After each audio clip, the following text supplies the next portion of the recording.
Hey guys, welcome to my newest video for today, May 5th. Just got home from work, and I got to wear my, let's just move this down, my Wes Craven shirt, because we got to wear red shirts today.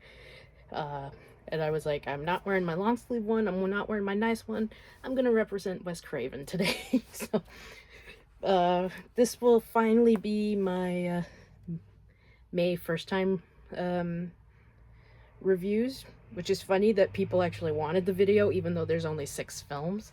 But hey, you guys wanted it, so I'm gonna do it. So I got my book because like I said, I've been writing all my first time viewings in this Ghostbusters book, and in April I only got 6 watched, which sucked. 3 of them I own. One was on cable, and one was on Shudder, and one was on demand. So, and the first one up, which was on demand, and it was kind of fucking obvious I was gonna rent this, and that was Godzilla vs. Kong. Like I said, I couldn't go to the theater because they upped the price because it was a brand new release. Plus, my folks wanted to watch it. We watched it all together. All 3 of us loved it. Definitely, I'm gonna say it definitely better than the 1962 one.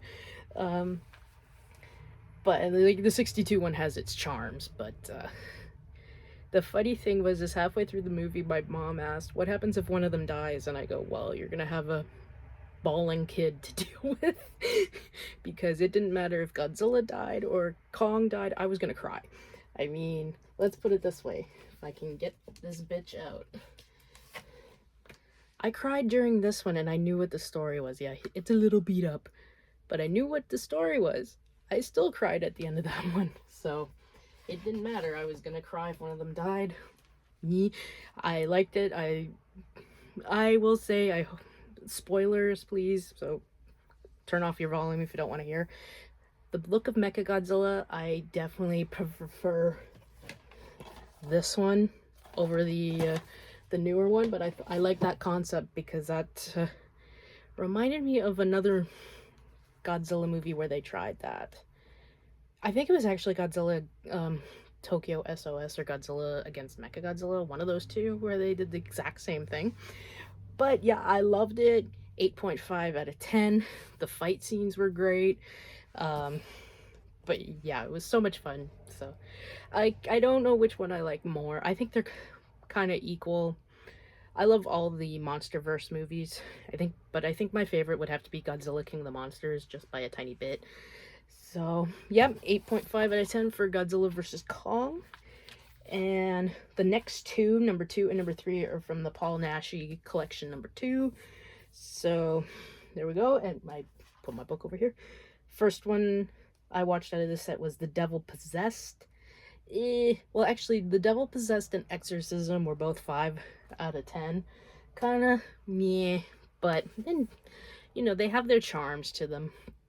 But the funny thing is, I lucked out more with this set than I did the first one, because I ended up actually enjoying all the movies. Like, yeah, the last 2 were 5 out of 10s, and one was a 6.5 out of 10, and the other 2 were 7.5 out of 10s. Whereas opposed to the first one, I only liked one film. But since they cost me like $63, I keep both. So yeah, finally happy I got through this set. Though my favorites in this one is the werewolf and the Yeti. That's my favorite out of the bunch. But if you like foreign horror and you want to check out Paul Naschy, because like I said, he's basically Spain's version of Lon Chaney Jr. He played a werewolf, he played a hunchback, Dracula, played a whole different kind of monsters and stuff. This would be his movies would be up your alley. So, and number 4, and thanks to movie I'm gonna mention, oh yeah, it's the first one, I'm sorry, the first In Search of Darkness documentary. I bought this, watched it, I liked it. It was kind of slow, but it was enjoyable.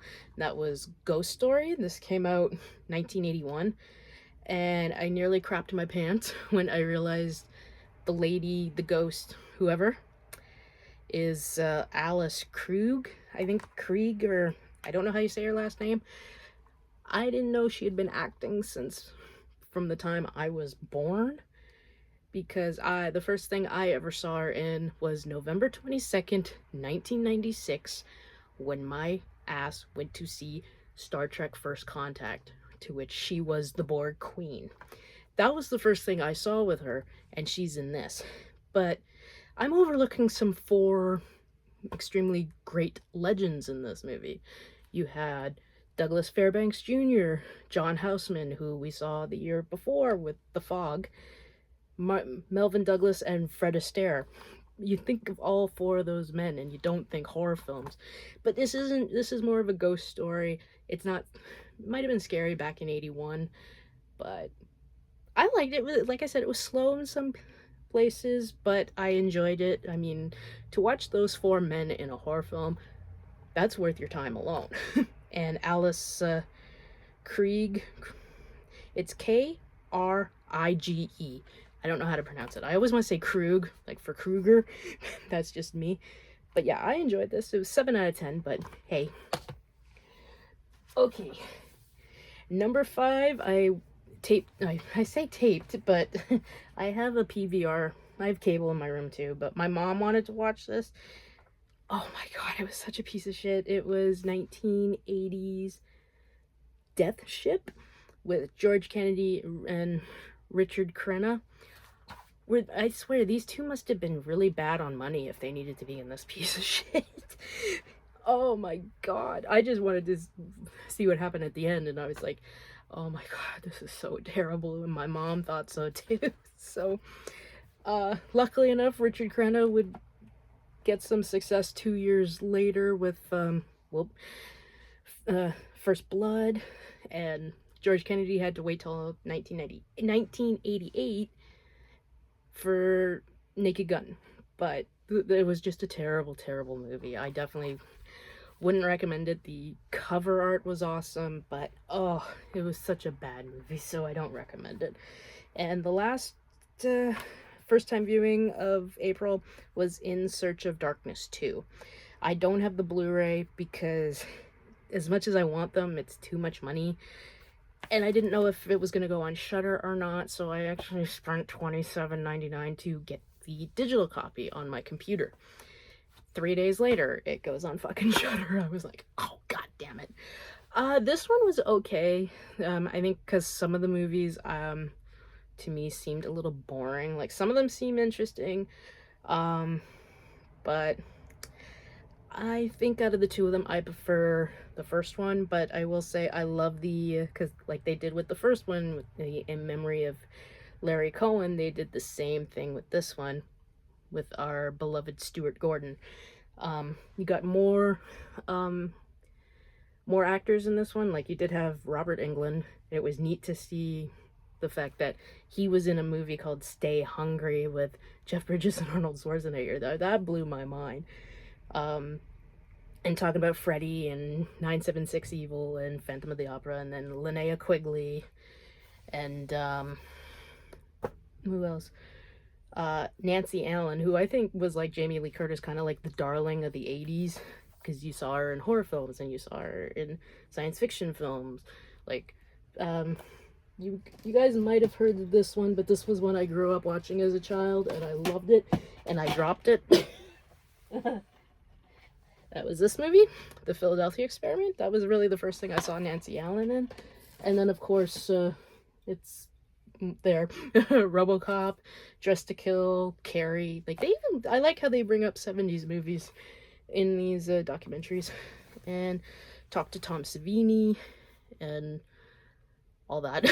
But yeah, there was something about this one that just left me underwhelmed. Like, I liked it, but I will say one of the highlights, because it did the same thing with this, I'm just going to spoil it for the end of the month of May.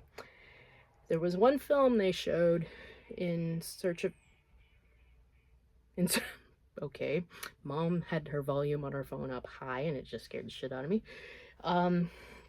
In Search of Darkness 2 showed Michael Mann's The Keep. And I was like, oh, I want to see this. Because I like Michael Mann. Like, I mean, fuck, he directed one of the greatest movies of all time, Heat. And I like Tangerine Dream. And then realized, like, you had Scott Glenn, you had the guy who was Paul Atreides in, not Paul Atreides, sorry, Duke Leto Atreides in Dune, the David Lynch version. He was in Das Boot, and he was Sutter Kane in The Mouth of Madness.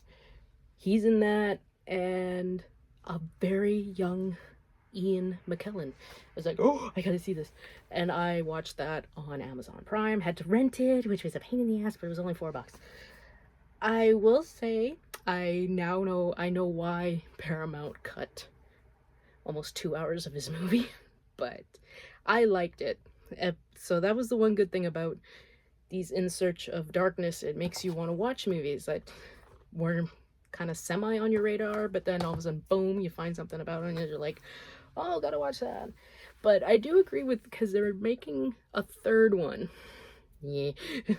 And they asked, what would you like to see? And a lot of people also said they would like to see if they do a part 4 or something, have it be 90s horror. And I'm like, yeah, you got some really damn good 90s horror films, like not as great as the 80s, but I mean, you have Scream, you have fuck, I can't even say.